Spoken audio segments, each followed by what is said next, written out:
Обесването на Васил Левски. О, майко моя, родино мила, защо тъй жално, тъй милно плачеш? Гарване, и ти, птицо проклета, на чий гроб там тъй грозно грачиш? О, зная, зная, ти плачеш, майко, за той, че си черна рубиня, за той, че твоят свещен глас, майко, е глас без помощ, глас в пустиня. Плачи, там близо край град София, стърчи, аз видях черно бесило, и твоя един син Българио, виси на него със страшна сила.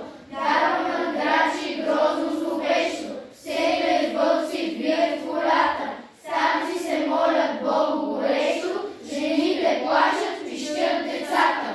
Зимата пее своята зла песен, вихрове гонят храни в полето, и студ и мраз и плач безнадежда навяват на теб скръб на сърцето. Христо Ботев.